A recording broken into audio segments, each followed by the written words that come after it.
Towpath Distillery. Towpath Distillery, an award-winning craft distillery located in Akron, Ohio. Towpath Distillery focuses on high-quality spirits carefully made in small batches.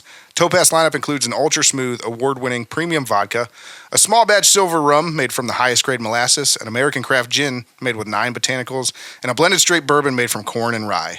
Towpath Distillery, now available locally and in 46 states. Visit towpath-distillery.com to place your order online or find an OHLQ retailer near you.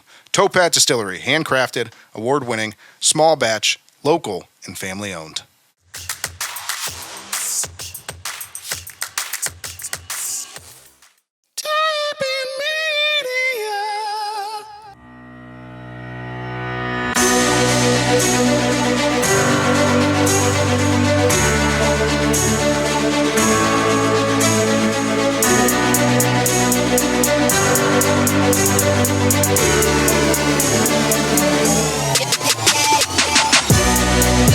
It's time for the Burning River Sportscast. And just like that, the offseason is a wrap. Flacco stepped in and played like he had never left. Hawaii 5'9" had a strong second showing. And Shador, of course, had to keep things interesting and remind everyone why he went from pick 5 to round 5. Months and weeks have turned into days as we count down to the start of the regular season. Should there be more optimism in the air for this iteration of the Cleveland Browns? Are we sleeping on potential success? Or are we all just about to lose another piece of our soul? We'll find out shortly, and we'll break it all down for you next on the Burning River Sportscast!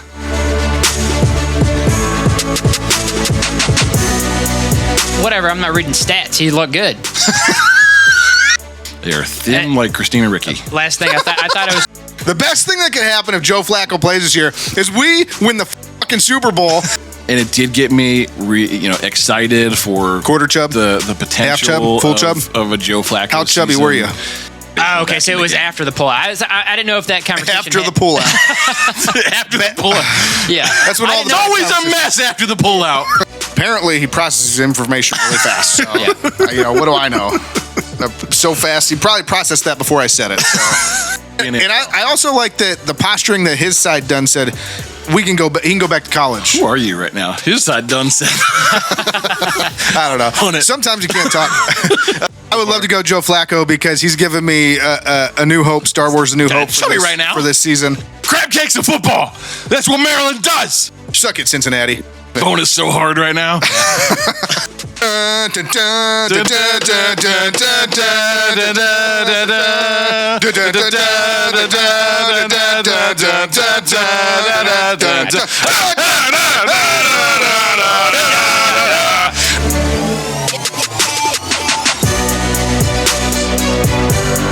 Welcome in to the Burning River Sportscast, presented by the fine folks at Tappan Media. I'm Kenny Thunder, joined today by a man whose hairline is giving up faster than a French army. Soon to have more forehead than an ancient Neanderthal, he's red hot Ronnie Jans. Still won't have as much as Peyton Manning. On the board today, he's got more foreskin than an ancient Neanderthal.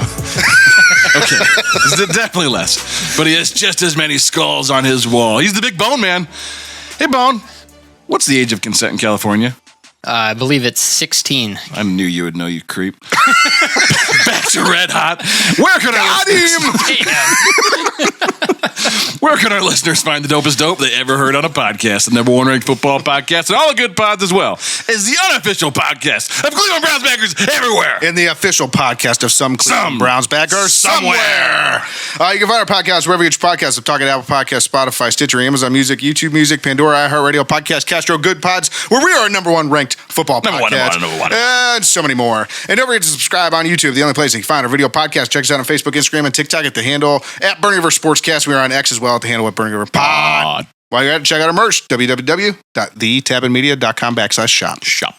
All kinds of stuff in there. Today on the show, this is what you can look forward to. We got a lighter show on deck for you guys as we get into the season here. We say that now. Yeah. We'll see. We're going to recap the final preseason game and all of the drama that came with it. We'll look forward to the regular season. We'll predict the Browns' overall record with the return of the schedule game. And obviously, we will mix in a few shenanigans along the way. So flack around and find out because the regular season is almost upon us. Now let's kick things off by reminding you to call the Burning River Sportscast Hot Take Hotline. Don't do that. Still? Come on. No number? No number. It's dead. Don't call it. We'll get this together. We promise before the regular season starts, we'll have this. We will get our worked act out. together. We got to get this shit together soon. Yeah.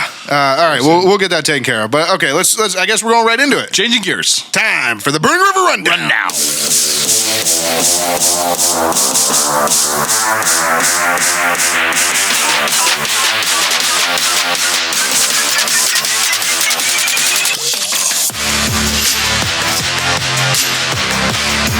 All right, so before we get into the Browns portion of the rundown, this weekend, college football kicks off. It starts. Texas versus Ohio State back. in Columbus. We are back, this baby. Saturday, August 30th. We are going to get Doug back. Texas ranked number 1. Ohio State ranked number 3. For the first time ever, the preseason number 1 comes into this thing as an underdog. How did we end up number 3 and Texas number 1? Because everybody's gone from Ohio State. I know, but still, you're the national champs. Yeah. You know, nothing. Arch Manning. Nothing's changed. Arch Manning. Yeah, Arch Manning. That's probably it. Arch Manning. I guess so. Here's a better question. You mean the guy that couldn't beat out Quinn Ewers? No, that's not even the big. Right. That's not even the big question. I'm okay with Texas being ahead of Ohio State. Why is Penn State ahead of Ohio State? Baffling. They can't beat us. Yeah. Does everybody really think Drew Allar or whatever his name is the truth? I don't think so. They'll find out on a cold day in November. Yeah. It seems like every time Penn State is good, they still can't get past Ohio State. Yeah. But anyways, we're talking about Texas Ohio State because it's we're kicking off the season with that game. And I love it when Ohio State has a big game to start the season. Like somewhere in those first 3 games. I think the last couple of years it's been Oregon when Oregon's been good. And it just really sets the tone, especially if you get that win right off the rip. Yeah. So yeah, I mean, you let everybody know. Yeah. So speaking of letting everyone know, who you got in this game? I mean, clearly the Buckeyes. Julian Sayan's gonna just light this thing up. I'm pretty excited to see the next. He's going to say Arch Manning who? The next great Buckeye quarterback. Yeah. I'm looking forward to this. Look, and we've talked about this in the past. Like they've got to fix like the scheduling and the matchups early in the season because for a long time it was really bad. But this one's not really bad. To the credit of the NCAA and the schedule makers, like they're finally getting on board here with getting some really nice premier matchups early on in the season. And I was going to say it's finally starting to pay off because we actually saw Ohio State shift quite a few years ago, but they schedule things like 8 years ahead of time. So they started announcing all these big series between it was Oregon and Texas and I believe Notre Dame and like all these other teams, but they were still like 8 years away when they first scheduled them. So we're finally starting to see some of those games, some of those back-to-back series where it's a home and away or whatever. And look, it's the Buckeyes, right? Like they're our break from the Browns. They're the one football team from Ohio that's very good, consistently reliable, and fun to watch. Yeah. Like I'm very much looking forward to this season of Buckeye football. Yeah, absolutely. Bone, who you got? Ohio State. We got this receiver. His name is Jeremiah Smith. Yeah, best receiver in the country. He's so good. And then the rest of our receiving core, they're no slouches. So is he draft eligible after this year? Yeah. Is he draft eligible after this year? Yeah. I mean, we talk about people that you could take in the first round and change your franchise. Well, and that's kind of what I was thinking. Like, we've been talking 2 about first-round Arch picks. Manning and the quarterbacks. I mean, Jeremiah can you Smith. imagine if you added that guy? we have another guy in the defense named Caleb Downs. Yeah, you beat me to it. That's where I was going with mine. I've got Ohio State in this one as well. I do think it's going to be a very close game, but I think what everybody's sleeping on is Ohio State's defense. Right. And I think Caleb Downs is going to be a true difference maker. Like, I don't think he's actually going to win the Heisman because, it's so hard to win the Heisman as a defensive player. But I think maybe he starts getting into that conversation this year, especially if they let him do anything besides just be on defense. If he gets into the return game at all or anything like that. Well, in a stage like this helps make the case if you can torment that team. So I'm excited to see Arch Manning as well. I am too. I mean, we're talking about a guy that is already being looked at as the number one. I mean, everybody's pick. tying him to the Browns right now, and the Browns fans all get to see him week 1 of the college football season. So. Right. So, yeah, I'm real curious to see if he meets the moment. Quite honestly, like, just based on last year, like, I'm not sure if he can't. Like, I'm not saying he's bad, but I don't, like, it's the lineage, I think, gets clouded with the reality, which is like, I don't know, just because you're related, does that make you good? Right. So I think we'll get to see firsthand like how good he is because you're playing a real football team out there. Yeah, I do like that his grandpa was like, oh, he's going back to Texas next year, so that he, whatever. And Arch Manning came, I was like, I don't know what he's talking about because he didn't get that from me. Look, I mean, they play these games all the time, right? But like, when you're projected to be a first-round pick, you can't walk away from the generational wealth that it could be for you, and risk an injury. College football is changing the game though, because now they could pay you millions too. Fair enough, but that money's going to run out faster than your NFL contract. That's money. true. That's true. Because I mean, until the problem is when until the first college football player signs $100 million contract, like it's always going to be. Well, I was going to say the problem though is where like you get an Arch Manning where he can make like $20 million in college football, and your rookie contracts are set. Like you're only going to get so much for the first however many years. So what if he gets hurt in the first however many years and then he doesn't get another contract? What if he tears an Achilles in Texas? That's all fair, but he's got that money now. I don't know. It's interesting what the NIL is doing to players coming out. I'm excited to see it though. But yeah, let's get into Brown stuff. You guys see Chris Maloney was at Brown's practice? Who's Chris Maloney? In the criminal justice system, sexually based offenses are considered especially heinous. In New York City, the dedicated detectives who investigate these vicious felonies are members of an elite squad known as the Special Victims Unit. And these are their stories. Apparently, this is Chris Maloney. I mean, Deshaun had to be on edge all week, right? Right. Oh, he was scared. He's like, is this guy coming to study me? Like, I wonder. Elliot Stabler out there just every time he walks by, Deshaun's just like hiding behind him. He's the incredible case of the disappearing man. Getting inside the mind of a criminal. Oh, man. And with that, we officially go back down to 0 days since we've talked Since about we last mentioned Deshaun Watson. Yeah. Starts over now. Starts over now. That one was too. It was. I mean, that one was low-hanging fruit. Yeah, low. You had to go there. Sometimes you have to sacrifice something like that for the good of the joke, you know? That's right. Yeah. But no, preseason week 3, guys. Let's recap that game real quick. The game against the Rams. First of all, defense looked solid. I didn't think they were anything. They were spectacular, but they looked solid. I think a lot of the starters, main starters, Myles Garrett obviously didn't play. A few of the other defensive guys didn't play. So, quite honestly, when I go back to the beginning of that game, the Browns did whatever they wanted to. I mean, they had the first series on offense, which was a little shaky, but then they marched right down the field the second time. And LA had a really hard time moving the football. Yeah. What it reminded me of, at least early on, and I know things changed and the game got closer at the end, but at least early on, watching the Browns starters versus the backups for LA, it kind of reminded me of the conversation that we always have about, like, what if the best college football team played the worst NFL team? They'd get killed. Because you got to think, like, everybody that was playing for the Rams, even though they're backups in the NFL, was the best player on their college football team. Yeah. And the Browns just manhandled them. Every time that conversation, at least early on in that game. Yeah, every time that conversation comes up, I just laugh because I'm like, they would get beat by 40. Yeah. Like, it wouldn't even be and that they would get beat by 40 by like halftime, and they would take out all their starters. Like, it wouldn't even be close. Yeah. So, I'm with you. It was kind of nice to see at the beginning of the game. You're just like, if they could play like this, we'll be okay. What I did think was funny was there was a point in the third or fourth quarter of the game where Joe Thomas had talked about the Rams really not bringing any of their starters out or any of their players out, and that, maybe Roger Goodell was going to have a word with them about, just putting a competitive product on the field, even though it's preseason. And then I was like, bro, like, they took the lead with 2 minutes left, like, with their backups.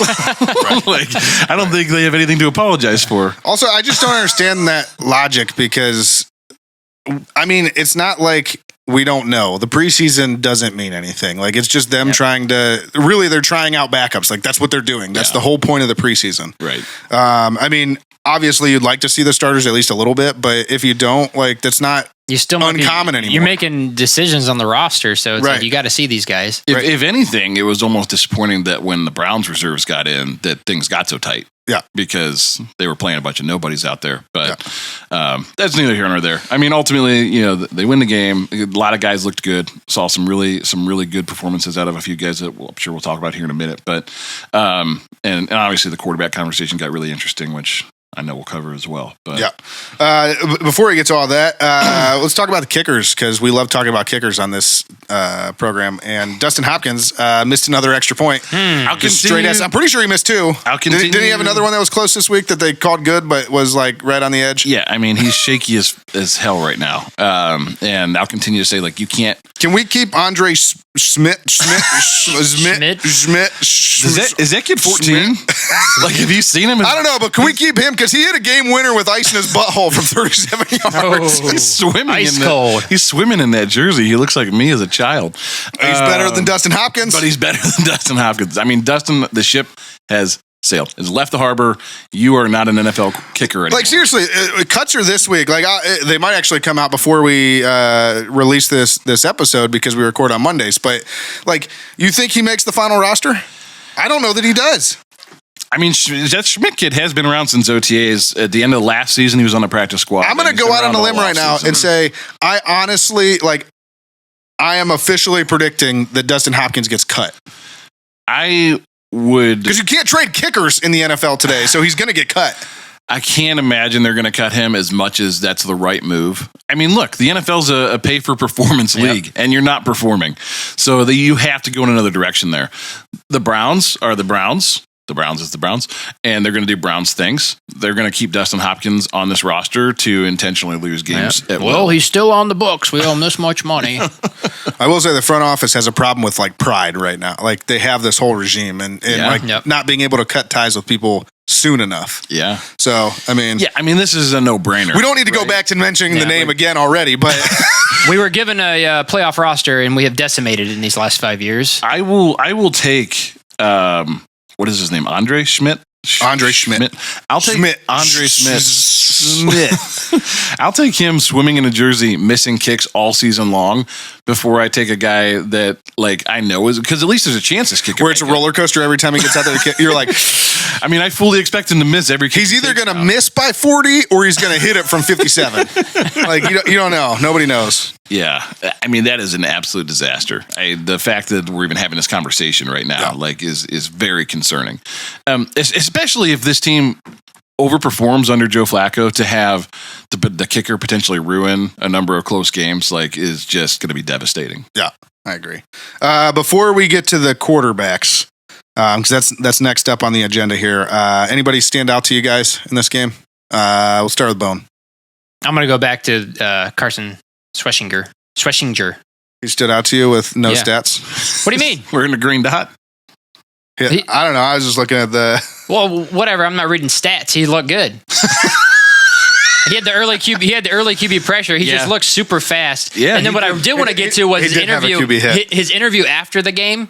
Like, I always thought he kind of seemed small, but they had him next to Mason Graham. Big dude. Dude, he's big. Yeah. So I was just giving you a hard time. No, that's good. I just looked and I was like, I don't think he had a single stat in this game.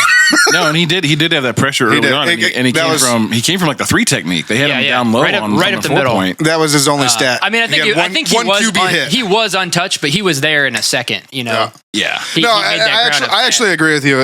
I mean, he flies to the ball. He is a fast guy out there, and he looks like he belongs, and he's been there for a while. So, and I like the versatility, and I heard a lot this week from Jim Schwartz, from Kevin Stefanski, about how, like, he is just light years ahead from a knowledge of the game, awareness standpoint, to be able to call that defense that they generally don't, entrust a rookie with that kind of, like, role on the field, and that they feel totally comfortable with him doing it, which is encouraging, because you're going to have a stud at that linebacker position, because they are thin like Christina Ricci. Last thing, I thought it was funny. I forget it was like, I think it was... Why'd you have to bring Christina Ricci into this? What'd she do to you?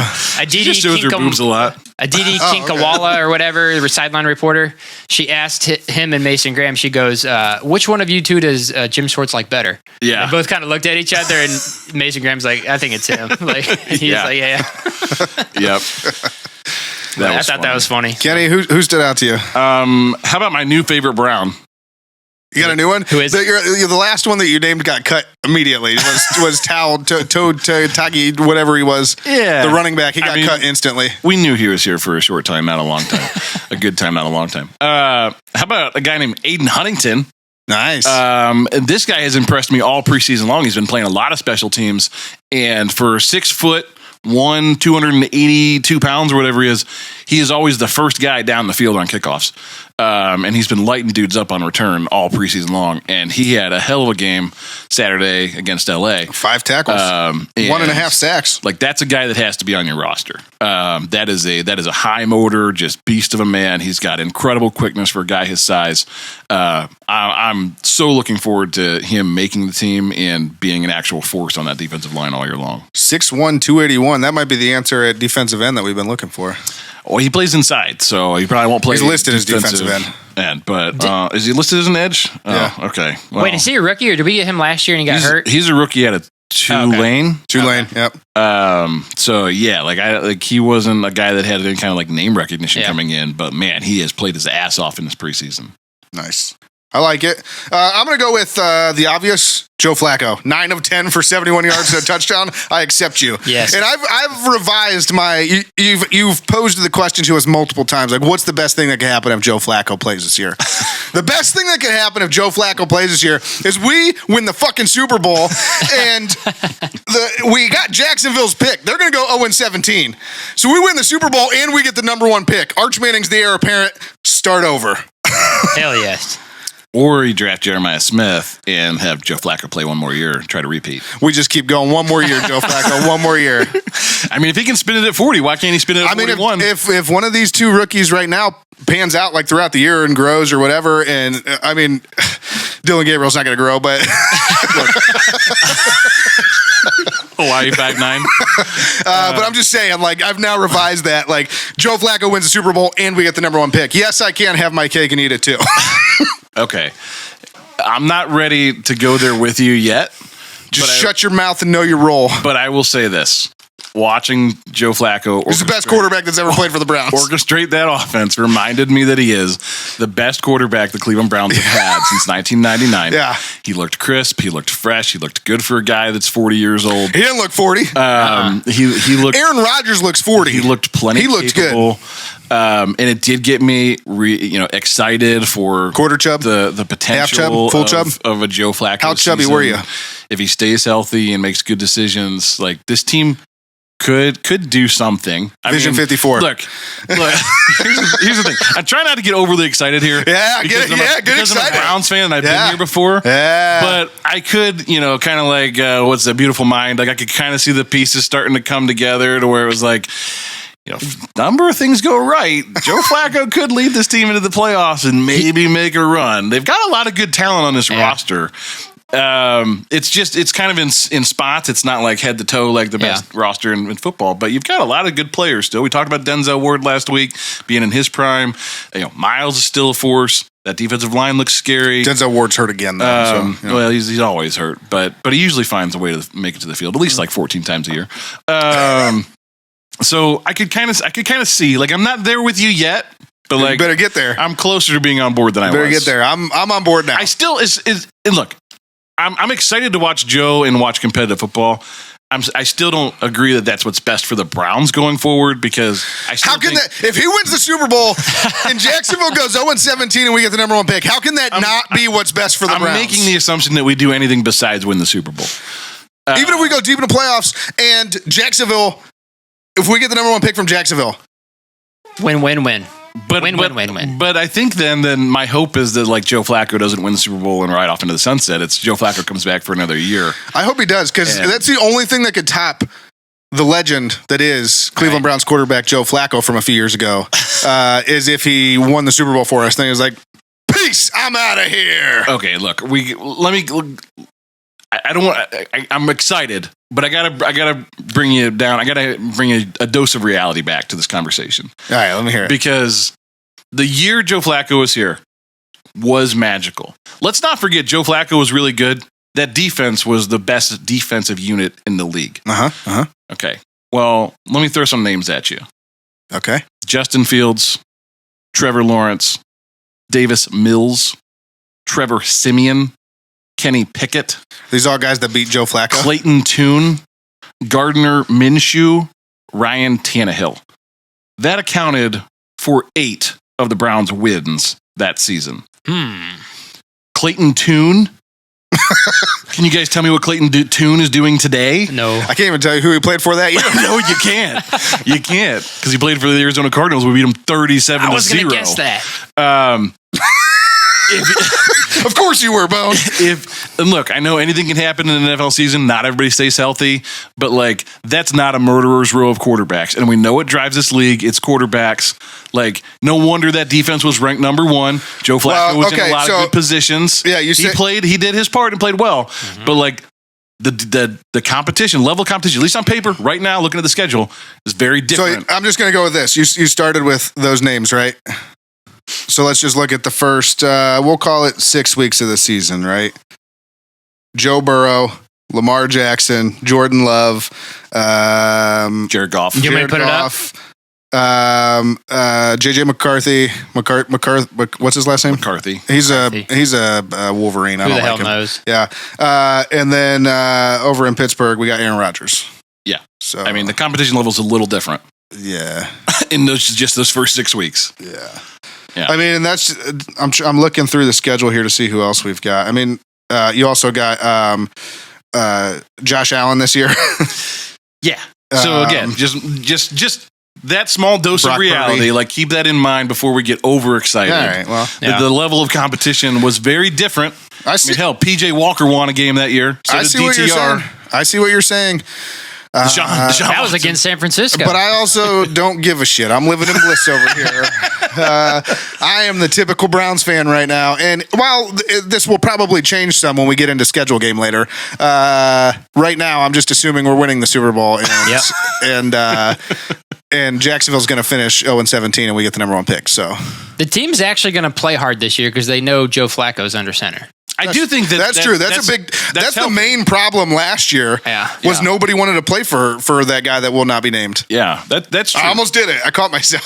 That's true. I think the team likes and respects Joe a lot, and they're going to give their best effort. And so we'll see where things are. I just think the conversation to this point with Joe, I think especially, has been, what does his drop off look like? Just being that he's 2 years older. Like, can he compete at that same level? He looked good on Saturday. Yep. Can he do that over the stretch of the whole season? That's fair. And let's go through their numbers just real quick. Joe Flacco, 9 of 10, 71 yards, a touchdown. Dylan Gabriel, Hawaii 5'9", as Kenny calls him.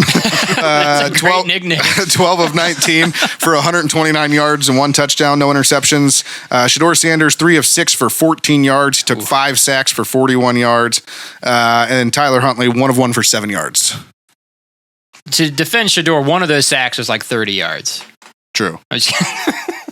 To defend Shedeur, one of those sacks was 30 yards, but he ran backwards 30 yards. That's true. It was the, like, there's no defending. I'm the best athlete on the field. It was like that wake up call for a lot of rookies where they're like, oh shit, these defensive ends run just as fast as I do. I can't do that. Yeah. A little bit like Johnny Even Manziel. These defensive tackles run almost as fast as I do. A little bit like Johnny Manziel in his first preseason game. Oh yeah, was that the one where he laid there? Just got lit up. Well, that was Buffalo where he did the Undertaker in the end zone. That's one of my favorite Cleveland Browns moments. Not because I thought it was good, but it was the funniest thing I ever saw on the football field. Yeah, except for maybe the butt fumble. That was pretty good. He did the RIP right there in the end zone. He's like, I'm not getting up from this. Look, the quarterback conversation certainly got interesting. I mean, it's fueled a whole lot of speculation and talk this week. To the point where even Mary Kay had to ask Kevin Stefanski about sabotaging Shedeur Sanders. Well, and she's not the only one, right? TJ Hushmanzada has come out and talked about this. Eric Dickerson this week talked about it. On our own page. And I mean, I think this is on the a little bit of the extreme side of things. But, we're doing a giveaway right now, which we'll talk more about later. We're doing a signed David Njoku jersey giveaway. And there's a social media post up about it. Some guy tried to hijack it with telling us that it was all completely racially motivated and that that was why they're not playing Shedeur. And I was like, well, I agree with you that it's suspicious that they're not giving Shedeur. But literally everybody's talking about this. I will say this. There's 2 things here, which is, one, if Hawaii 5'9" had that same performance, was 3 of 6 for 15 yards and took 40 yards in sacks, 5 of those. Yeah. We would crucify him. We would be done. We'd be like, we've seen enough. Dylan Gabriel's not a player in the NFL. So I want him, like, as much as I still like Shedeur, I still think there's a lot of potential there. I think, to be fair, like, if we have to be realistic about, like, if this was on the other way around, we would be totally done with Dylan Gabriel at this point. All of these things were why I didn't agree with the guy on Facebook, but go on. That being said, this week, especially this upcoming week, because all that noise is going to continue now because we have all this time to fill before the regular season starts, is the first legitimate reason that I can see why Shedeur Sanders fell to the 5th round. Yeah. Because this is the kind of noise that your football team doesn't need. Any football team. To the point where we're talking about, is Kevin Stefanski a racist? Like, are we actively sabotaging Shedeur? And you could kind of see it in his face when Mary Kay asked the question. He was just kind of like dejected. He was like, "This is like, seriously, this is why I didn't want to do this." But to be fair, what was the purpose of pulling him out of the final drive? He had a chance to maybe redeem himself, lead a game-winning drive. You honestly could have put this whole thing to bed if you just let him play. Sure. Because if he does it again, if he comes out and doesn't lead a game-winning, if he leads a game-winning drive, it doesn't matter. Yeah. Because then him and Dylan Gabriel are still just... Sure. It's a quarterback competition. Depending on where you put Kenny Pickett, either 2A and 2B or 3A and 3B. But, like, they're still just even, right? Yeah. But instead what he did was he took him out, and now it's like... Fan the flames. Yeah, he just... you could have buried it if he would have fell on his face. Like, you're like, this is why. Like, that's all you had to do. You came back and say, we still believe in Shedeur, but this is why he's QB4 right now. Right. I don't remember the sequence of events, but didn't Shedeur come off the sidelines and say something to Stefanski? And you can see him like physically, like shaking. He didn't know he was getting taken out. Shaking his head, like why he went on a walk first down the sideline just to kind of clear his head, and then when he came back, when he was on the bike for a while, he was like warming up. I don't want to say he was in Stefanski's face, but there was a confrontation where he basically asked like why he was being pulled out because he thought he was okay, so it was after the pullout. I didn't know if that conversation after the pullout.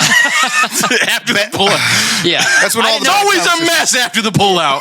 I didn't know if it was like a punishment or not, but that situation happened after. I mean, and according to Stefanski, like it wasn't a punishment. They just whatever he said was, we want to give Snoop another chance or whatever. Which like makes no sense because Snoop Huntley's been in the NFL for a number of years. And we cut him the next day. He's a Pro Bowl, has been in a Pro Bowl. He literally didn't make it 24 hours past that. He got cut. He's had plenty of auditions in the NFL. Right.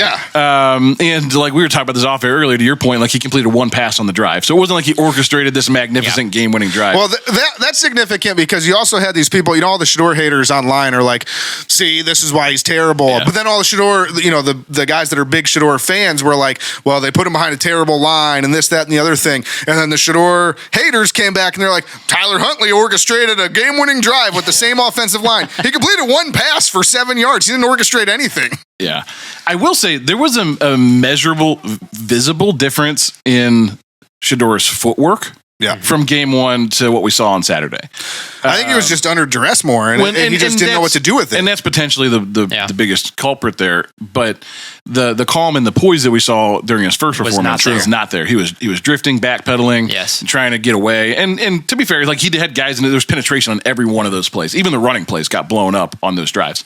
So it did feel like comparatively, like.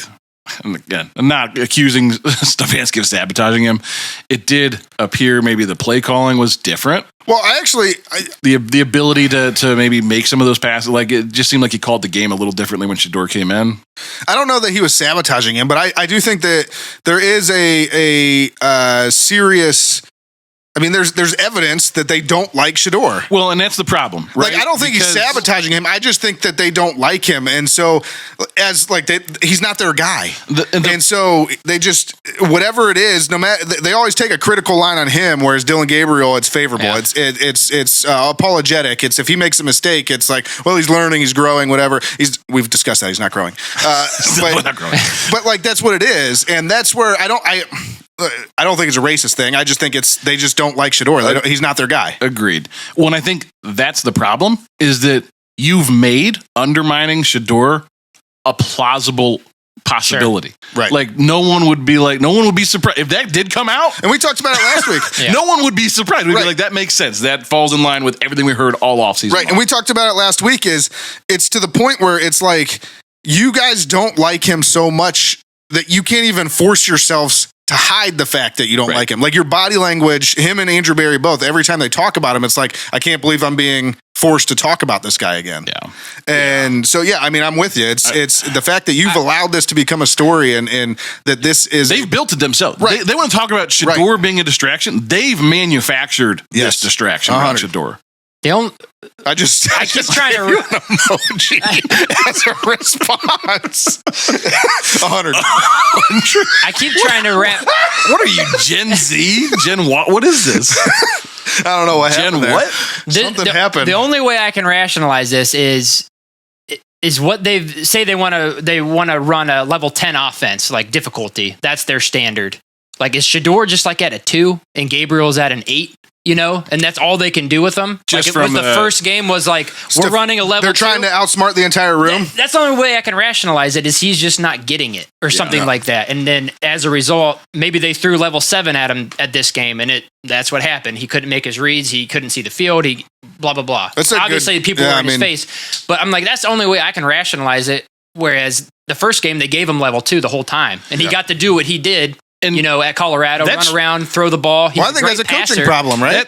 But that's a fair criticism to lob, because if that is the case, if they were just trying to, they weren't necessarily undermining Shedeur at that point. They were saying, "Here's our standard.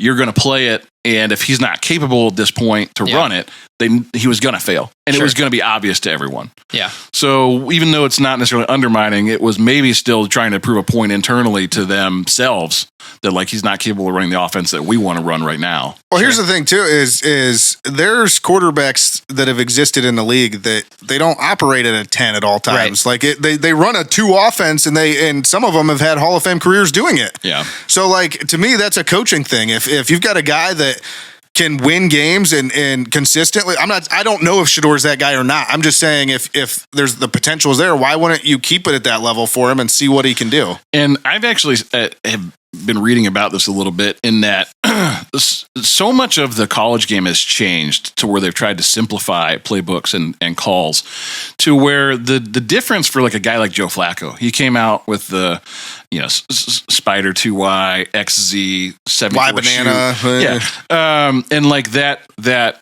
terminology. And that was the standard. Breaking news. Versus the Browns have traded Kenny Pickett to Las Vegas. Really? Yeah, it just happened. We're recording on Monday, people, so you'll get this on Thursday. You're welcome for that news. But anyway, in the college world, with the wristbands... Your shirt's outdated. The wristbands and the placards, they've tried to, instead of having all these calls, tell everybody what to do, they've simplified it and then just call that play Cadillac. Yeah. And that's starting to bleed into the NFL now where... Who's in Denver? I can't think of his name right now. From New Orleans, from Sean Payton. He is starting to do that with Bo Nix, and that's what they've tried to simplify the calls on their offense instead of having all these confusing. Because that's what a good coach does. They adjust to their players. Adjust to your players, and you say, hey, look, if everybody knows what you do on Cadillac, then we don't have to call it 18 different things. You just call it Cadillac, and everybody does Cadillac. Well, I think that's been a criticism you guys have brought up a ton with Stefanski, where he runs like a level 7 difficulty play every time, and it's like. Nobody gets it, and we lose 20 yards. And the circumstance calls for a level 2. Exactly. Right. Or he doesn't. It's my biggest problem with the whole front office is they come off as the prototypical snobby Ivy League people. Like they think they're the smartest guys in the room at all times. And even if they are, it's to a point where you're just hurting yourselves and you're hurting the team. And here's the thing. Theyese guys are football players. They're football players. And I'm not saying football players are dumb. I'm just saying football players play football. Like they don't need to be an engineer on every single play of the game. They don't need to be a surgeon. And this might get me in trouble. Oh boy. I find it hard to... Bone, you got the sensor ready?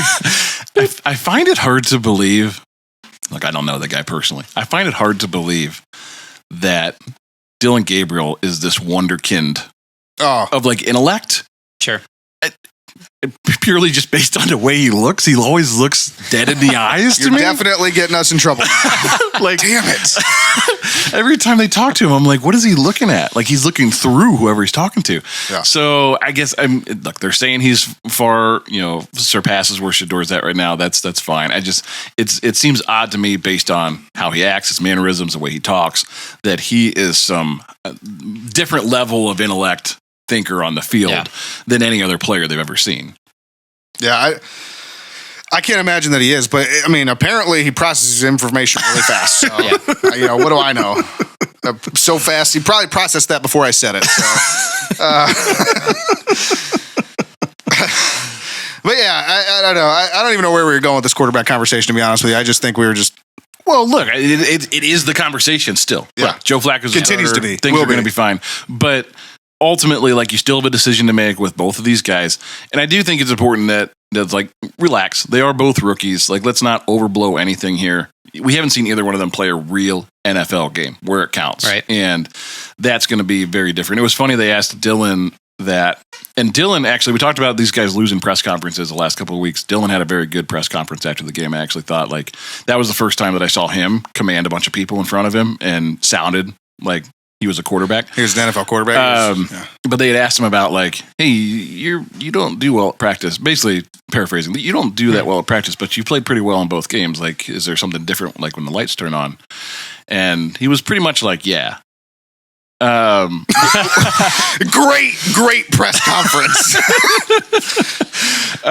Which is just interesting because, again, you go from the analytics talk and to the player mentality, and there is something different to be said. Like, when it counts, it's different. And, we really haven't seen that from either guy yet when it matters. So I think that's still the litmus test that we have to follow and see going forward, what are you going to do? Yeah. So ultimately, like, they're going to have ups and downs, ebbs and flows. They're rookie quarterbacks. Like, they're just not going to be that good. Yeah. And so we won't talk about Pickett, though. I'm moving us along here. Quarterback's room. We finally have an answer. It all kind of fleshed itself out on its own. Dylan Gabriel played well in the last preseason game. Joe Flacco's still here. Kenny Pickett's gone. And by the way, the information on the trade, it was for a 5th-round pick. Is what they got back. For Kenny Pickett. For Kenny Pickett. Aiden O'Connell, the backup in Las Vegas, got injured in the preseason finale, fractured his wrist out 6 to 8 weeks, so they needed a quarterback bad. Okay. And then Shedeur Sanders is going to be 3rd string. All right, finish your thought. I interrupted you with a technical difficulty. You don't remember your thought? Yeah, QB1, Joe Flacco. QB2 is Justin. Dylan Gabriel. And QB3 is Shedeur Sanders. So it cleared itself up. Correct. We don't have to have 4 quarterbacks, even though it was cool on the shirt. Hey, we had them for a while. I guess I'll take those off the shop. Final thing I'll say about the quarterbacks, and this is less about the quarterbacks and more about analytics. The Athletic ran a piece this week where they did the next-gen stats breakdown of Dylan versus Shedeur. And they said that Dylan Gabriel had completed 3 of 4 passes in what's considered an NFL tight window, which is apparently something like defenders within a yard of the receiver. And that Shedeur had completed 0 out of 4 in NFL tight windows. So, what? Do you guys remember that the first game? And they were like, yeah. I actually saw this exact report, and I remember reading it, and I was like, what the fuck's a tight window then? Yeah, I mean, we literally talked after that game about, like, the big time NFL throws that we saw where guys were covered. Are they just those were tight windows? I think those. Well, and I think it just calls into question, like, if that's the analytics that they're relying on, the system is flawed. It's broken. Yeah. You can't tell me that those weren't NFL throws. And I think that's the reason why there's so much pushback from football guys that are like, no, there's like the eye test too. Yeah. Like the eye test tells you those were tight windows and big time NFL throws. 100%. But apparently analytics does not. So does not. So it's like, if that's the data the Browns are working with, of course they think Dylan Gabriel's better. Yeah. Next up here, Quinshon Judkins still not with the team. I thought we might have got some clarity because this past week it came out. Everybody was reporting that the Browns are looking for a running back. But then now all the reports again this week are saying he should be back with the team by early in the season at the latest. There's also reports now, though, that he may go back to college, which, to be fair, I think all of those reports are kind of tongue-in-cheek. Like, it's a possibility. It's probably not going to happen, but it's a possibility. But it is out there. That option is out there for him. I think what it speaks to is that there are legitimate negotiations going on for his contract, because I think what you're seeing is posturing on both sides. I think the Browns leaked, hey, we're looking for a running back because we're not sure what we're going to do. And I think Quinshon's team leaked today, he may just go back to college. And so it's both sides kind of posturing to say, like, we don't really need the other, because I think there's legitimate heartache and heartburn over the contract right now that they're trying to get done. Let's be honest, Quinshon Judkins, you have no leverage here. And I thought it was interesting. They asked Andrew Berry about him during the game when they had him in the booth. And what I thought was really interesting was Berry said, basically kind of like, played it off like, like it is what it is. But he called him Q, like they were good buddies, like QUE. Like barbecue? Yeah. I love barbecue. He's like, Q, it is what it is, like kind of thing. So it just all kind of reinforces a thought to me that, like, they're having conversations daily about this contract. You don't call a guy Q if you don't talk to him. Yeah. And so I think there's a lot more happening behind the scenes than I think we even know from the reports that are being leaked right now. And I think it's getting contentious. And what does that mean overall? Like, I don't know. I guess to me it just speaks to the fact that I think there are legitimate, like, hardline discussions happening right now. He wants something that the Browns aren't giving him. Yeah. And maybe it's the fully guarantee. I think that's what it is. I think the Browns. I'm willing to bet the Browns are gonna, as Bone did earlier, stand on business on this one. Can't bring that up because I think they're just gonna look at him and say, "Look, with your situation, take it or leave it. Like, you're gonna take this contract." You're kind of lucky to be in it. And I also like the posturing that his side done said. He can go back to college. Who are you right now? His side done said. I don't know. Sometimes you can't talk. But the posturing that they did, they leaked the story that he could go back to college, right? Yeah. If he goes back to college, the Browns still own the rights to him. So, like, even if somebody else drafted him, they'd have to, like, get him from the Browns. Like, it doesn't make any, like, how's that? Start to play out some real interesting permutations there, right? Yeah. Like, what happens at the end of the college season? Yeah, it's just crazy. But my gut tells me that he's gonna be with the team by a couple weeks. Does he sign with Alabama and play 4 games, and then the Browns are like, all right, we'll sign a contract? Like, you get pulled out of college. Like, that'd be pretty wild. What does that? I kind of want it to happen just so we can see what it's like. Like, what really happens? It's a real weird precedent we're trying to set here, guys. But no, I mean, I'm still going with my gut from a few weeks ago. Actually, is I think he'll be signed by the season, but at the very latest, I think like a couple weeks in, he'll be signed and he'll be playing. I can tell you this: if this team does compete this year and overachieves, like, he would be an important piece to have on that roster. Yeah. And kind of speaking of that and overachieving, let's go into impact players this season. Just off the top of your head, I need an impact player from you for this season. Kenny? Me first? Yeah. I'm going to go with a man we call Harold. Harold Fannin Jr., that is. Yeah, nice. That dude is a monster. Him and Njoku both catching passes is going to be wiggity. Here's what I think. I think Harold Fannin Jr. is what we thought Njoku was going to be. Ooh. Well, we've been waiting for Njoku to be. Njoku is the classic case of... And we love Njoku. And we like Njoku. And he's made a Pro Bowl. Like, it's not like he's been bad here. But I think our expectations were higher given the way he looks, the way he plays, the athleticism and mobility that he has. And I don't think it's his fault. I think it's just been the situations that he's been in. Well, and for a long time, he was a really young player here. I mean, we drafted him when he was really young. Yeah. So he played like 4 years in the NFL and he was like 23. So he had a lot of trouble with drops and things early on too. So he's come a long way and he's a good NFL player now. I think Harold Fannin Jr.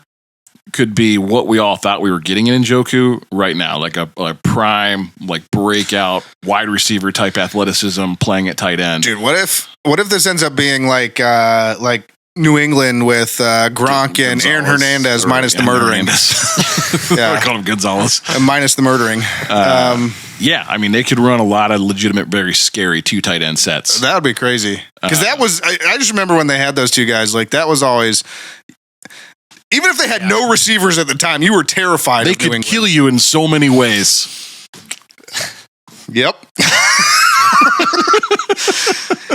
Man, I want to lean so much further into these jokes, but I just feel like we'll get canceled because there's so many ways you could go with this. But I'm going with Harold Fannin Jr. as my impact player. Nice, I like it. Bone, you got an impact player? I just go Jerry Jeudy.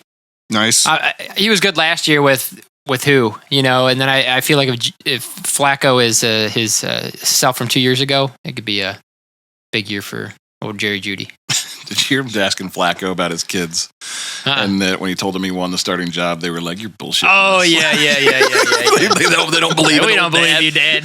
No way. No way. It's brutal coming from your own kids. That was funny. Okay, so we got Harold Fannin Jr. We got Jerry Jeudy. Guys, I'm going to go Joe Flacco because we're going to win. Okay, no, that's too easy. I would love to go Joe Flacco. The most original take we've had on the show so I would far. love to go Joe Flacco because he's given me a new hope, Star Wars A New Hope for this season. But I'm actually going to go with a guy this could be controversial. Star Wars A New Hope. Is Isaiah Bond is who I'm going with.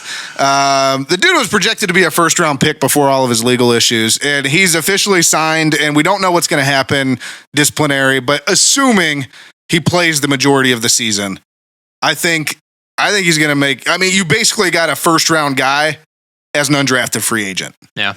That's a guy that most teams would plug in as a starter right away. Star Wars A New Hope. Did you like that? Reminds me of they were in the post game. They were interviewing Dylan Sampson, I think, and Lavardane. I don't have any idea how to say his last name. I think it's Dylan Sampson though. Has the tattoo. It's Planet of the Apes tattoos. It's like apes shall not hurt other apes or something. It was dope. It was dope. It just reminded me. That's where you're going with this tattoo. Star Wars A New Hope. See, you thought that was the best joke I ever made on the show. You're not really funny, but that was you're not funny, but you're clever. Occasionally, blind squirrel finds a nut sometimes. I had someone tell me that once, like it was a compliment. I was like, I'm not sure how to take that. You're not that funny, but you're clever. Yeah, you're clever. Yeah.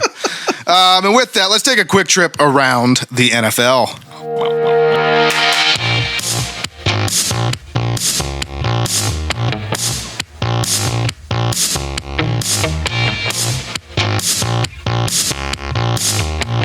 All right, so first of all, Trey Hendrickson got paid. My brother. Most of these people don't even know what that means. Anyways, you're thunder here, but Trey Hendrickson got paid this year, $14 million raise for this year. Interesting, though, they didn't extend his contract. It's just they gave him a $14 million raise this year, and he's still an unrestricted free agent after the season. So, I mean, to me, even though they took care of him this season, that spells the Bengals are probably going to be without him next year. It's so interesting to me that we talk about the NFL as a business all the time. So many of these deals get done and they're personal. Like it feels like, yeah, we're going to give you, just enough to keep you around, but not enough to make you happy. These guys just have such egos that get bruised in these conversations, and it's just interesting to see these guys, sometimes big names walk at the end of a season because, look what's going on in Dallas right now. And get this pissing contest with Micah Parsons. And did they come to any agreements yet? I don't think they did. I think Cincinnati is consistently every year rated by the players as one of the worst organizations. It is overall, in every aspect. But yeah, so it's just interesting that they're going to, by all intents and purposes, it looks like they're just going to let him walk at the end of the year. So it's just wild. Hopefully the Browns pick him up, but we probably won't be able to afford him. Let's be honest. Next up here, another guy that was tied to the Browns in trade talks. Terry McLaurin reaches a new year, 3 years worth up to $96 million.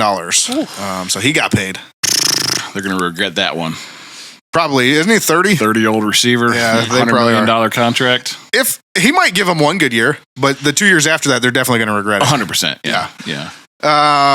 Next up, Joe Mixon out at least the first 4 weeks. So Nick Chubb is going to have every opportunity, even with the bad reports coming out of camp these last couple of weeks. He's a gamer. Which is so odd because up until that point, I had heard nothing but good things about Nick Chubb and and saw some highlights from, the preseason and camp and that they were very impressed. And then all of a sudden this report leaks that he's got no explosiveness. His vision doesn't match his current physical attributes.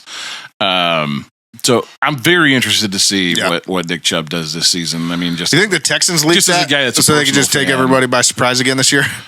I don't know. I don't like, and it almost like that got leaked as a part of this whole like Browns narrative, right? It probably was the Browns. Right. Probably was the Browns. The Browns and the Texans, for all intents and purposes, have had some close ties. Like there's people in both organizations that talk a lot. Don't go there. We aren't saying that name. So I don't know if maybe that was like a nugget. They felt like, hey, like you guys can win the press conference with this if you just get out there and let everybody know Nick Chubb's struggling down here. Like I don't know. But Joe Mixon's out at least the first 4 weeks, so Nick Chubb will be the bell cow back in Houston for the first 4 weeks. Chubb just has 1,000 yards the first 4 weeks. Yep. That'd be wiggity. No, I really do. Like with all those reports coming out, I hope he rushes for 1,800 yards this year. Yes. 1,800 is a lot. I think he had 1,400 the most here. That's fine. So, I hope it's 1,800. 1,200. I hope it's 1,200 to be a really successful. I hope it's 1,800 for a guy that's pushing 30 and off of 2 surgeries. So. I didn't say what was realistic. I said I hope he has 1,800 yards. No, I'm just saying that like at 1,200, which is a more realistic number, that would also be a big slap in the face to everyone. Fair. Like, doesn't have to be 1,800. I hope Nick Chubb runs for 2,500 yards and catches 30 touchdowns. The other Sanders brother up next, Shiloh Sanders got waived for throwing a punch in the preseason game this year. It's bad luck. Yesterday. Did he get waived for just throwing a punch? That's what I was just thinking. Or was it just because he's just? I mean, he wasn't drafted anyways. He was undrafted free agent. So I think he had like an efficiency rating of like 36%. He had like that's probably not good. 4 tackles in the whole preseason, and so he probably was getting cut anyways. Was just not. Either way, pass breakup. You're fighting for your NFL life right now, and you go out there and some guy's blocking you too hard downfield, and you throw a punch. Like, what are you doing? And I agree, the guy was like excessively blocking. So I can see where you would get frustrated there, but to your point, like you're an NFL player now, you have to conduct yourself with some sort of decorum and respect for the game. You can't be throwing punches out there. So it just, it's almost a bad look all around just for Shador as well, because it just speaks to like the entitlement of like, hey, I can do what I want. These kids, grew up silver spoon type of thing. So, unfortunately, he won't be a player probably anywhere for a while. So. All those social media. Maybe the Browns will sign him. We love guys with questionable backgrounds. Bring him in. All that social media stuff they did with him joining the Bucks and whatever else, and all for nothing. And last up here, not NFL related, but did y'all see Rampage Jackson's son just like KO that dude, slamming him to the ground and then just beating the shit out of him when he was unconscious? Was so violent. That was just wild. Wild. Yeah. Yeah. I mean, just a crazy story because, like, from what I read, is they got into like this. There was supposed to be a work before the show. Rampage Jackson's, I don't even know his name. That's how. His son, his son. Quentin Jr. Yeah, I don't know what his name is. He didn't realize that there was supposed to be a work. The guy hit him with an open beer can, and he didn't like that. So they got in each other's face, started yelling. Looked like they worked it all out before the show. They like shook hands, said everything's okay, and then during the show, he came in and picked the guy up. The guy thought it was part of the show. Got body slammed to the ground. Everybody. Yeah, got body slammed to the ground and completely knocked out, like on impact. And then he proceeded to do the old ground and pound for 20 plus shots straight to the face while he was unconscious. Right. Yeah. And I mean, they're talking about he might be facing charges of attempted murder and like other things. Like it seemed like it. It was graphic. Yeah, it was bad. I mean, you guys have any thoughts on this? It blew up on social media over the weekend, and I was like, we got to talk about this for a second. And nobody even jumped in to pull him off for 20 punches. Because I think it was what you said. Everybody thought it was part of the show for a second. They were like, wait a second, this guy's actually like unconscious. Yeah. I don't have a lot to add outside of just, if you want to see some real fucked up shit, go check out some indie fighting promo. Yeah, like, that's true. Like, there's some weird stuff that happens. Those guys are really trying to make it, and they'll do anything they can. Willing to do anything. Yeah. I've seen guys lit on fire. You talk about barbed wire and broken glass. I mean, and these things just go sideways at times. And hell, maybe this is just a publicity stunt. The guys just I did see a lot of people talking about that's exactly what it was. That it was all a work. Okay. And I don't buy it just because of how graphic it was. And I don't know anybody that would be willing to take 20 plus unprotected shots to the head, but Wrestlers do some crazy shit, man. Entertaining stuff. Yeah. The other thing was, which again, I guess that could go to the publicity of it, but Rampage Jackson actually does like a stream of the show or whatever where he talks about it. And then when he got like messages of what was going on, he was like, we got to end this. And he just cut it off right away. I mean, the reality is so much of what goes viral in today's world is orchestrated. So it's true. Not beyond possibility. It's true. It's like my biggest pet peeve online is when like they do these things. I like the guys that have like, they show you like what the camera guy would look like if he was actually filming this. It's like, he's like right there in plain sight. Like the girl that wakes up in the morning and has her makeup all done and she's like, somebody's filming you wake up. Like, who is this guy? Yeah. Or the guy that's like underneath the shaped boxes to like surprise his girlfriend. Right. Like there's a camera guy standing there. You wonder like, oh, why is I'm just going to open these Amazon boxes. Yeah. All that stuff. But anyways, we do have a giveaway going on right now. Kenny, why don't you tell us a little bit about it? We got a real cool jersey signed by a guy that you might know. We just talked about him. David Njoku.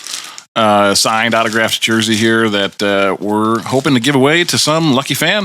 You can enter on our social medias. There's a whole bunch of instructions out there on how to earn entries, bonus entries, all that whole thing. Whole thing. So go interact with the posts, check them out, and enter your name to win. We'll be giving this one away real soon. And don't forget, 25 bonus entries if you subscribe on YouTube. Yes, YouTube. Go to YouTube. Yeah, do it. Link in the show notes as well. Do it now. All right, you guys know what it's time for? What's that? It's time for the schedule game.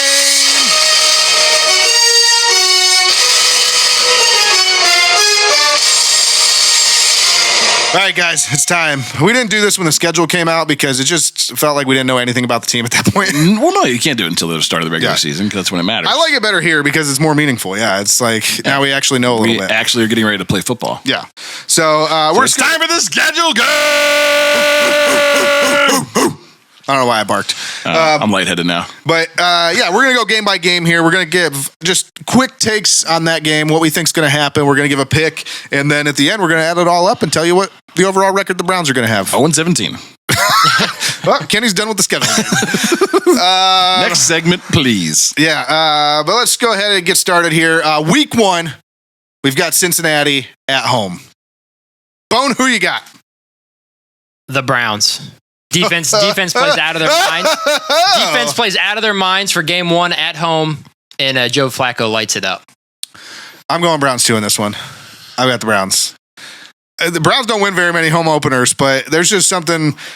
Joe Flacco just went 9 of 10 for 71 yards and a touchdown. He's the truth. Browns win this one by 2 touchdowns. By 2 touchdowns. Suck it, Cincinnati. Which Joe will show up in week 1? Kenny's going Cincinnati. Look, I think Cincinnati is going to have the better record this year. I do think they're a better football team than the Browns overall. They've just historically, especially in recent history, start slow. And whether that's been Joe Burrow's injuries or just lack of cohesion, just a young coaching staff, I don't know. But I will go Browns in this one. I think it's a surprising home opener win. I do think the team is going to be motivated, excited to have Joe out there under the helm. Yeah. And I'm just counting on a slow Cincinnati start. If you go back to that year, I went through the quarterbacks that were really bad that we played. I think we beat Cincinnati the first time out we played them. It was like week 1 or 2 when we played them that year. And that was, DW4 under center. So does that count as a mention? No, because I used an acronym. We're in analytics here. Oh, okay. We work in analytics. But I think in that game, BRS, TIM, NFL. I think Joe Burrow in that game threw for like 125 yards and had like 2 picks. Like it was ugly. Yeah. So I'm going Browns week 1. Woo. You guys know the Browns are going to lose now, right? This is what we did to them.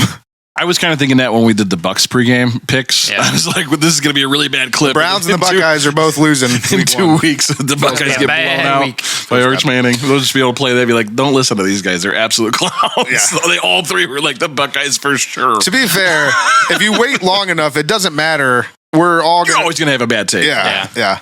That's why it drives me nuts, all these people online. They're like...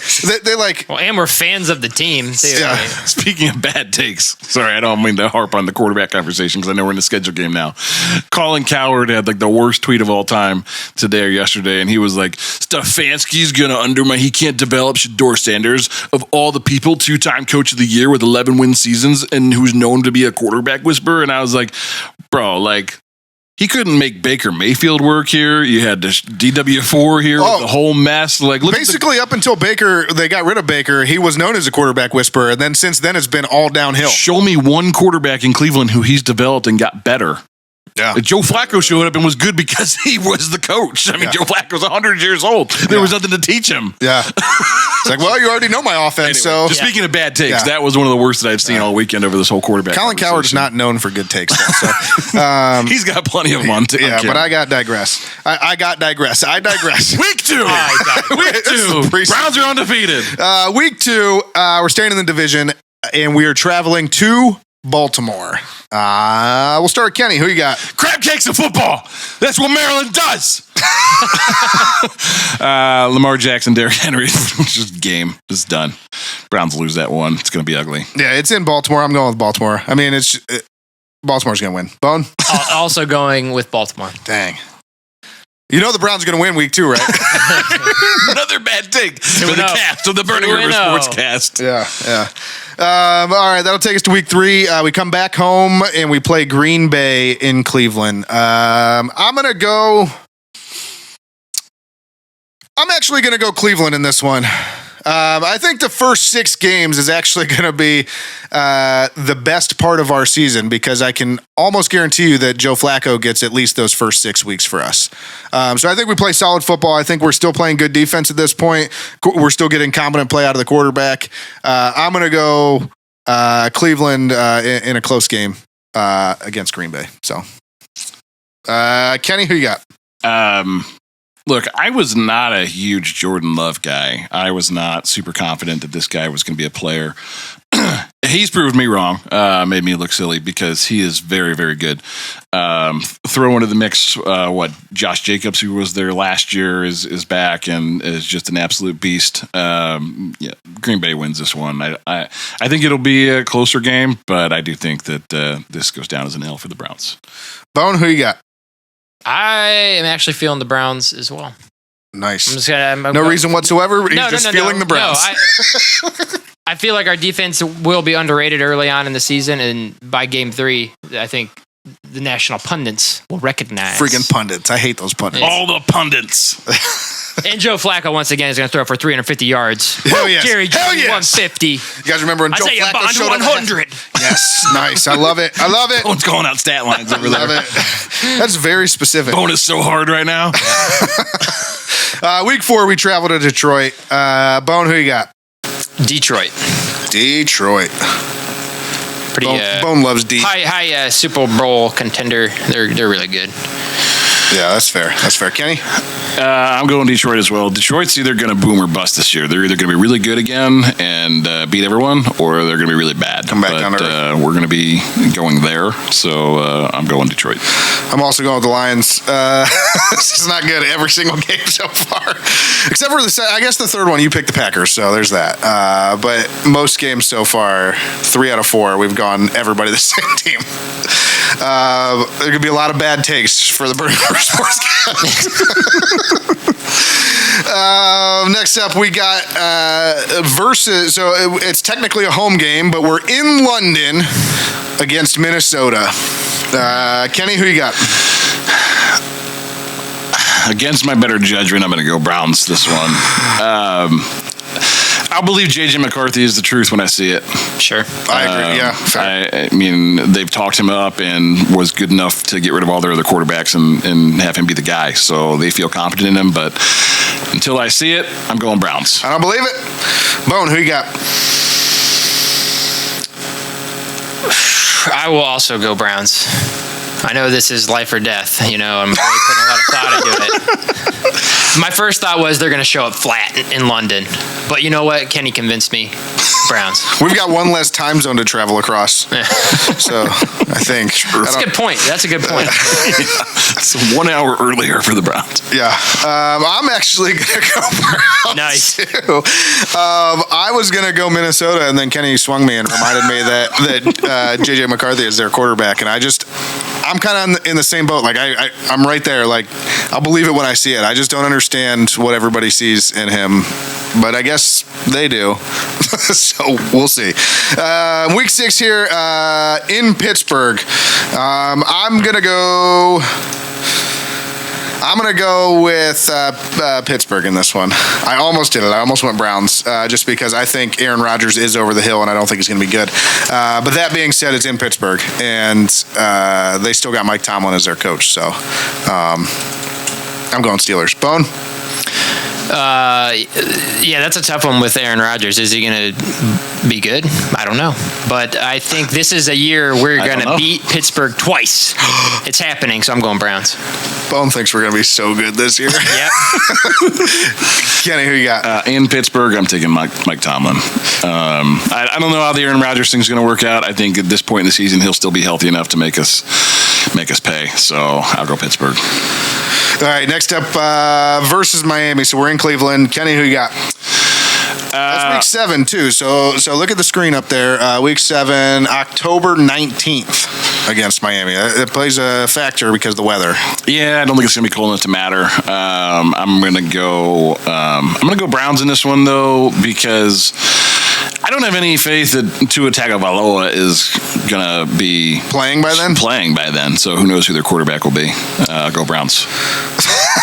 I'm going to go Browns as well, actually, for that reason. And just because Miami is one of these teams that's like, they're like a fringe team. Like, are they good? Are they bad? Nobody really knows. They could be either, and they could be all of them in one season. So who knows who shows up? I'm just kind of flipping a coin here, and like, I'm going to go Browns. Bone, who you got? I feel like I need another Browns loss because the record I have right now is like way too incredible. But I gotta bring it down to earth. I don't. Yeah, I'll go Browns. Just do it. I'll go Browns. Okay. I'll go Browns. It is life or death over here. You guys just wait and see. Next up at New England, Bone. Who you got? New England. New England has been added. Shut up! Alexa, turn off. Alexa, stop it. Wow, that was odd. Where were we at? Bone, who you got? I got New England. New England, okay. Kenny? I'm going to go, when in doubt, Mac Hollins makes the unassailable difference. New England Patriots are going to win that one. On a serious note, I mean, Ramondre Stevenson paired with Travion Henderson, I think is going to be a force. And then I think this maybe flew under the radar a little bit this season, but they've got Stephon Diggs now. So I think they're going to be a decent team this year on offense. I'll go New England. Yeah, mine, you could just say Henderson, and that's going to make a difference. Fair enough. I think that we talked about it earlier. New England's kind of notorious for not letting their running backs like actually work, and they do have 2 good ones again. But I think that once they see Travion Henderson play, and he plays well, they're going to kind of let him run. So I think by that time in the season, he's going to be getting 15 to 20 carries a game. I like the Patriots. The next week, week 9, we got to bye. So Browns lose. There'll be some bad press. It's gonna. Yeah. No, perfect time for a bye though. Week 9 is like perfect. Perfect time to make a quarterback change. Mm-hmm. Yeah, that's probably when it happens. You're probably right. Yeah. And then we come out of the bye week 10 at the New York Jets. Can I make one prediction here? Sure. There will be a quarterback change at this point, and Dylan Gabriel will be hurt, and we will get to see Shedeur Sanders take over. That's the only way it would work out for them to have to play him. Is if Flacco is bad or hurt, and Gabriel's also hurt. I think Shedeur comes in then in week 10. If I remember to cite this at that time, and you look like a genius again? I'm Nostradamus. Yeah. He's Kenny Damas. Thunderdamus. Thunderdome. He's something. But that'll take us to week 10 at the New York Jets. I'm going to go Browns in this one. The Jets are one of the few franchises in the NFL where they're just ass. But I mean, they did have have the butt fumble, so they're just ass. I'm going to go Browns in this. Justin Fields is going to continue to look like he's not a good quarterback because he continues to play on shit teams. So, yeah, I got the Browns. Kenny? I mean, Justin Fields is their quarterback. Last time it was Joe Flacco versus Justin Fields. Justin Fields threw for 166 yards and 2 interceptions, so I'm going to go Browns. Go Browns! Nice. No. I got zero respect for the New York Jets, so I got the Browns. Where did that come from? Bone hates the Jets. Goddamn Jets. They're trash. This goes back to when we used to call them trash all the time, and Robert Saleh was keeping receipts. He did keep receipts on us. Yeah, he shit all over us. We called them trash so hard, and then they came back and scored 2 touchdowns in like 13 seconds and beat us. Beat us bad. Yeah. Week 11, we're back home against the Ravens again. Kenny, who you got? Yeah, I mean, at this point, Baltimore is, prepping and motoring, looking like one of the top teams in the AFC. They take down the Browns here at 425 in Cleveland. Feels bad. Yeah, feels bad. I'm going to go with the Ravens as well because Joe Flacco probably won't be the quarterback by this time. So I got the Ravens. Bone? That will be a nice matchup, though, if it is Joe Flacco. If it is Joe Flacco, if this game is that changes everything. Yeah. So when we get to the point of picking this, if Joe Flacco's the quarterback, be on the fence. Yeah. Bone? Every year I like to argue that the Browns, for some reason, play Baltimore really tough, and we sneak a win out, even when the Baltimore Ravens are like Super Bowl contenders. This is not that year. They demolish us. Demolish. Once again. And, we lose again to Baltimore. Oh, dang. Feels bad. Feels real bad. Week 12 at Las Vegas. We just talked about them. We might be seeing Kenny Pickett in this one. That's true. You know what? I'll take this one first. I'm going to go with the Browns because I think Kenny Pickett's going to be playing, and I think we're going to beat him. So, Browns. Bone? I think we lose. I'm going Las Vegas. Kenny? I'm going to go Browns here, actually. Nice. I think that team is not very good, and Ashton Genty's going to be their whole team, but our defensive front is going to lock up Ashton all day. Lockdown on the lake, except we won't be on the lake, so in the desert. At the Sphere. Do they play in the Sphere? No, but it's close by. You can see it. Week 13 at home against San Francisco. Bone, who you got? Ooh, San Francisco. Little revenge game. Okay. No, that was like 2 years ago, huh? Well, that was probably the last time we played them. But no revenge, but they're still going to win. Is that what you're going with? We played them last year, didn't we? Did we lose them last year? We beat them the previous year with like PJ Walker and. I don't remember now. I try not to think about last year. Last year was a bad year for us. It was probably. Listen, let's take a second on this. It was probably the most depressed I've ever been as a Browns. Well, they were undefeated. I think 2 years ago when we played them, we beat them. Yes, with PJ Walker. Yeah, Philip Walker. Philip. He goes by Philip now. Oh, sorry. Sorry, PJ.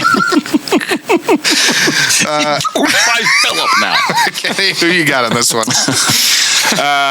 Look, I still think San Francisco is one of the class teams of the NFC, so I'm going to go San Francisco. I got the 49ers as well. That's it. Fair enough. Week 14. On to Tennessee. Tennessee in Cleveland. Kenny, who you got? Boy, this is actually tough because I think this can go either way based on whether or not Cam Ward is any good. But just the fact that Tennessee sucks other than that, I'm going to go Browns. Nice. I agree with you. And I don't even know that it's funny. They blew up Cam Ward's numbers in the preseason like he's all world already. And it's like you're playing like second and third stringers every time you're out there. So yeah, I mean, I still think their team is not very good. Right. But Cam Ward can cover that up if he's really, really excellent. But I don't think their team is that I got good. The Browns in this one as well. Bone, who you got? I'm also going Browns. I'm back on the train. Way too many times we all picked the same team this year. This is going to be bad. Week 15 at the Chicago Bears. Bone, who you got? I'm going Browns. I feel like just in recent history, we've been according to Bone, the Browns are Chicago. They're winning the division this year. Kenny, who you got? Gosh, I am so skeptical of the Chicago team. All the reports are that like Caleb Williams is the truth, and they're expecting this team to do big things.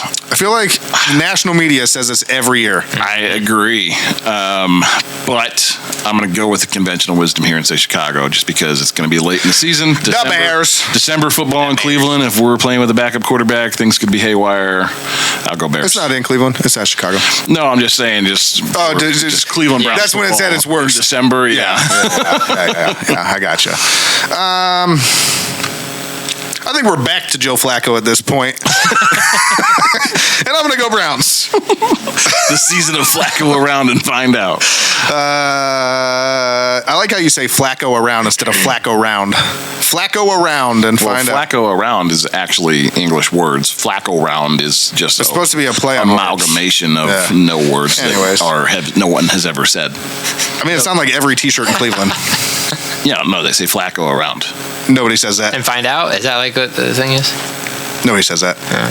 Well, I'll let you look it up. You can let me know when I'm right. But anyways, week 16 at home against Buffalo. I'm going to go with I'm just kidding. I'm going with the Buffalo in this one. The Browns ain't going to win. You're going with the Buffalo? Browns ain't going to win. I was going to say the Buffalo Bills, but I stopped myself because I couldn't even keep a straight face. I'm going with the Bills. That's what, they're going to win. Kenny, who you got? Buffalo, obviously. December for the team that's perennially in the AFC Championship game. Yeah, I'm going Buffalo. Bonus time. Also Buffalo. I thought you were going to do it. You thought the Browns are like 14-2 to you right now. So are you? No. They started the season 5-3. So. Oh, okay. Yeah. Well, okay. Week 17 at home against Pittsburgh. I'm going to go with the Browns in this one. I think my record's creeping up on your record, Bone. But that's what I'm saying. You guys are going to be surprised at the end here when we add everything up. Kenny, who you got? This is when Pittsburgh has to win games because they can't be any worse than 500, so I'm going Pittsburgh. All right. Bone? The Browns are beating Pittsburgh twice this year. You already said that. So the Browns. Browns. You're right.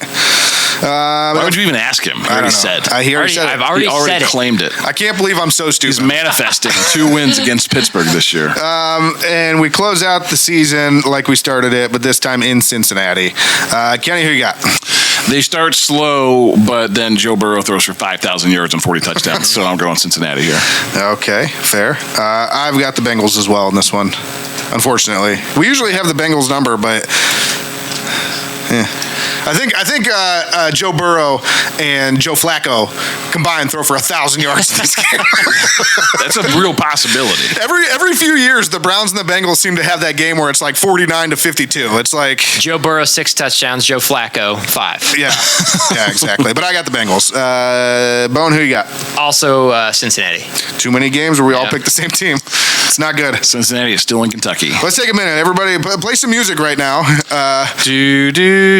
Just add it in post-production, and you count up everybody count up the records. Oh, man. Oh, geez, you weren't keeping track of that whole time? No. I thought you were. No. I didn't do it. That's why we're adding it up right now during the music.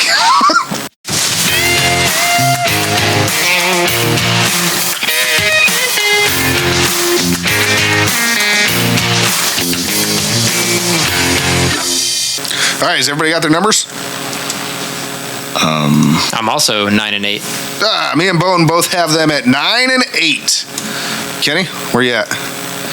He's not very good at counting. It's hard with all the words all jumbling together on the screen there. Ding dang dang. I put my squinty eyes on and I'm able to find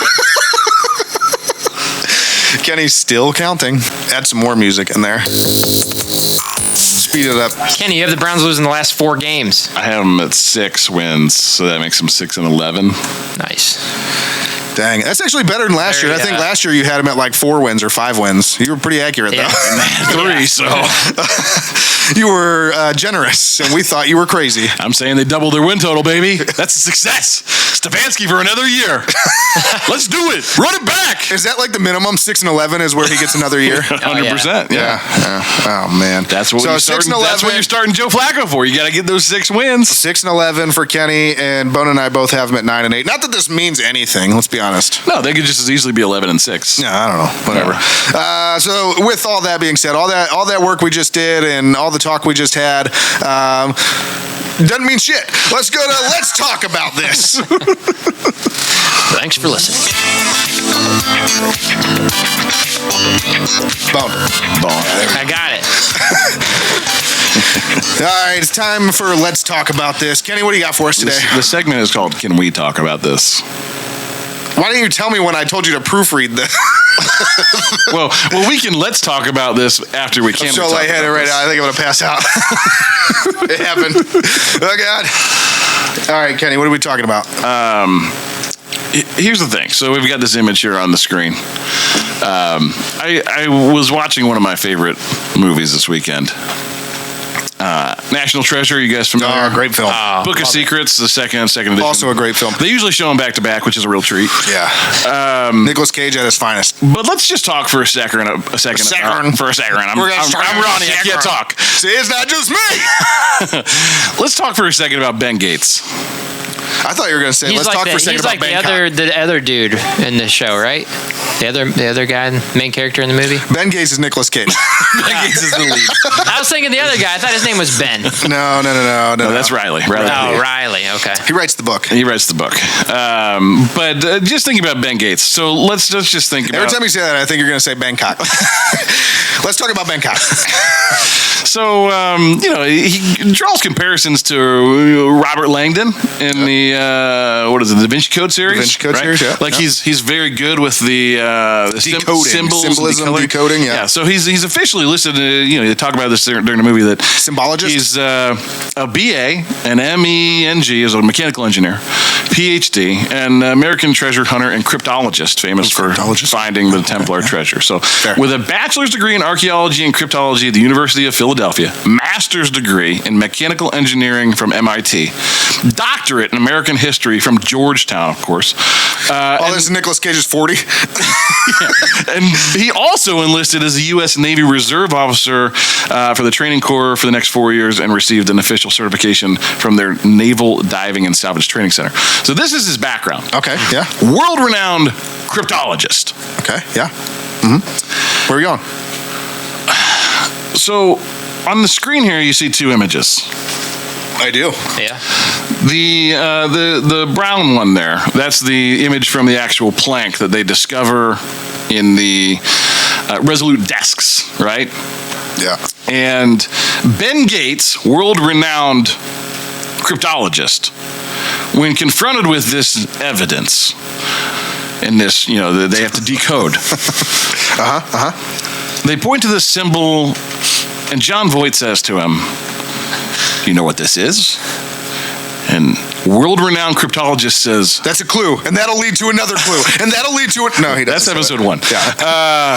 Star Wars episode 1. That's Star Wars episode 1. World-renowned cryptologist says, "I don't know, sacred calendrical." My friends, what you have before you is a sacred calendrical. It's the Mayan or Aztec calendar. Okay. The symbol next to it for Cibola is very clearly a pyramid. In no way looks anything like a sacred calendrical. That's the best he could come up with? The world-renowned cryptologist, sacred calendrical? He just banked on the fact that none of us at home knew what the fuck he was talking about. I just have a hard time putting those things together, that this guy that is the best, he found the Templar treasure. That's what he thought? That's what he thought was Cibola? I just don't buy it. I don't buy it. It's not realistic. Bad writing. Bad writing. He would have had a better guess than that. This guy figures out all the puzzles, and that'll lead to another clue, and that'll lead to another clue. He finds all the clues, except for this one that just completely mystifies him. I don't buy it. Maybe he was like playing dumb. Like, of course I know what this is. I don't think so. I think just every once in a while you're off your game. I couldn't speak today. Are you comparing yourself? Yes. To PhD mechanical engineer from MIT, world-renowned cryptologist, the famous Ben Gates? Yes. I don't buy that either. What are you buying? I'm buying us the end of the show. Before we get going, be sure to check out our gear, www.thetapandmedia.com/shop. And that'll do it for us. Kenny, what can we expect next week? That will do it for us here at the Burning River Sportscast. Next week, we will be back here to preview the Week 1 matchup against the Kentucky Bengals. I forgot that Cincinnati was in Kentucky. That should have been my reason for winning. In Kentucky. We don't like Kentucky. We're going to have a brand new game promo courtesy of our brand new addition to the staff, Macho Fan. And of course, we will continue the Browns Backers interview series. King of the North officially kicks off with our good friend John Hughes. It's here. The regular season is here. It's time for the regular season. The Browns to disappoint us all again. Okay. And with that, don't forget to check out our social media pages. Tapin Media is on Facebook, Twitter, and Instagram at The Tapin Media. And Burning River Sportscast, that's this podcast. It's on Facebook, Instagram, TikTok, and YouTube at Burning River Sportscast, and on X at Burning River Pod. You can find our podcast wherever you get your podcasts. We're talking Apple Podcasts, Spotify, YouTube Music, Amazon Music, Stitcher, Pandora, iHeartRadio, Podcast, Castro, Good Pods, we're number one ranked football podcast, and so many more. So many more. Do you have facts for days? No facts for days! No facts for days. That will resume next week as well. Regular season. Bring back I like that. I like that. Mensa facts. Oh, man. that was a marathon today. I feel like you guys weren't into the Ben Gates thing. It's really been bothering me ever since I watched it. I was like, sacred calendrical? Really? Sacred calendrical? That's the best you could come up with? You guys seem unenthused. Did you know what it was when he said it? Or did you look it up and we were like... Well, no, I Googled it afterward, but because I was like, what did he... Like, let's see if this makes sense. What did he think it was? Yeah. Okay. And it just is so far from what it could have been. Yeah. Like, you would have think, like, he would have said something about the pyramids. Anything. Reference Mayan, Aztec culture, anything about step pyramids. Yeah. No. Sacred calendrical. That's the best he could come up with. Doesn't he say it kind of like, sacred calendrical? Yeah, all Nicolas Cagey like that, yeah. Am I spot on? I just started seeing the scene in my head. He was like, I don't know, this is sacred calendrical. He's like, does weird stuff with his hands. This is my educated guess. It wasn't even educated, man. It was, let's ride. Yeah. Let's ride. Yeah. Let's ride on the Burning River Sportscast. Sorry, wrong movie. I don't know. Bone, how you feeling over there? Tired as usual. So I'm probably going to leave. Bon appetit. See you guys later. I'm pretty tired. Man, I will say this. Us having no interest, according to you, in Ben Gates and sacred calendrical, that sounds like a part of the problem. I'm watching these movies this week. You're going to be pissed off. Yeah. You're gonna be pissed. I'm traveling for work this week, so I got a lot of time in a hotel. I probably will watch these movies. To the point where that's now become my favorite line from any movie of all time. Like, anytime I don't know something now, I'm just going to be like, I don't know, sacred calendrical. We start saying that on the show. That's your new catchphrase. I don't know. Don't just be a sacred calendrical. Be the whole damn problem. And only you can prevent river fires. Burning rivers! Burning all the rivers. Football's here, boys. Football's here. It's exciting. Ohio State, Texas.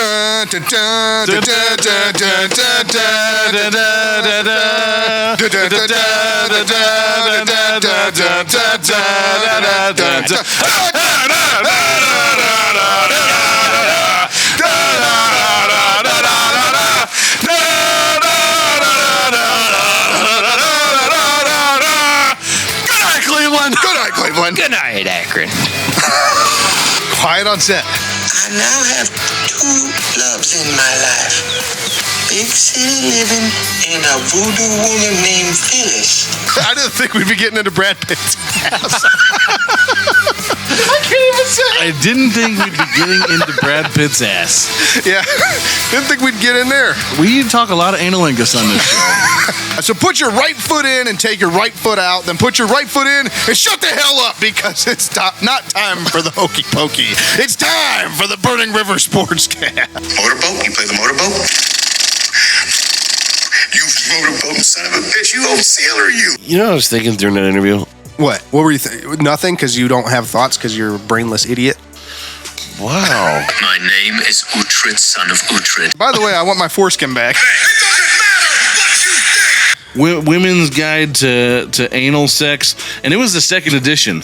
Who makes the second edition? The weather outside is weather. The other one, the finger eating food fingers. Oh my God! My ass is full of shit! He shit everywhere! Yes. Ejaculate all over my body and my genitals. Yes. Oh no! You don't need fundamentals when you got heart.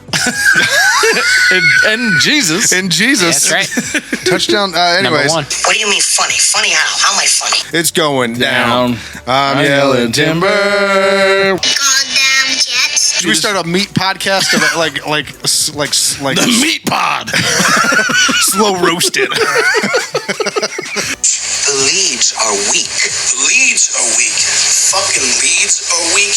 You're weak. That we should send a team of oil core drillers a la Armageddon to Mars to have them access the newly discovered reservoirs of water trapped 7 to 12 miles under the surface that, when released, will cover the entirety of everything on the planet, less than a mile high. All I do is win no matter what. Erroneous on both counts. Oh, Lord. I mean, last year when I won and went home, my wife's pants hit the ground. Wow. But damn! Well, I'm sorry, I hijacked your segment for a second to do some good podcasting. You know why, mister?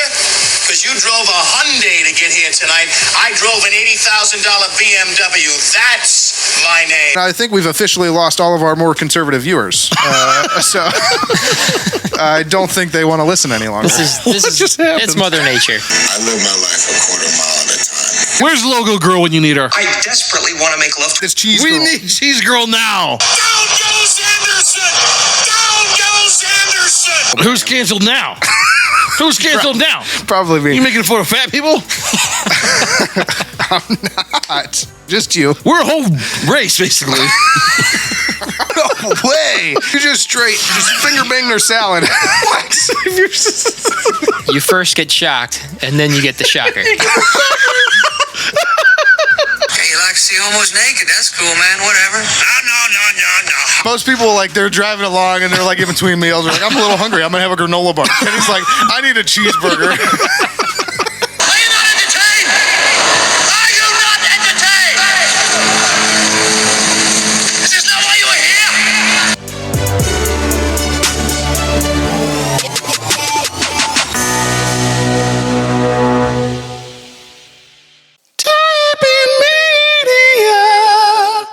Today's episode was brought to you by Towpath Bourbon. Towpath Bourbon, made from corn, barley, and just the right amount of rye. This blended straight bourbon whiskey is designed for the real bourbon lover. Intense notes of maple, cinnamon, vanilla, and oats hit you up front. Rich and intense, yet balanced all the way through with a strong and lingering finish.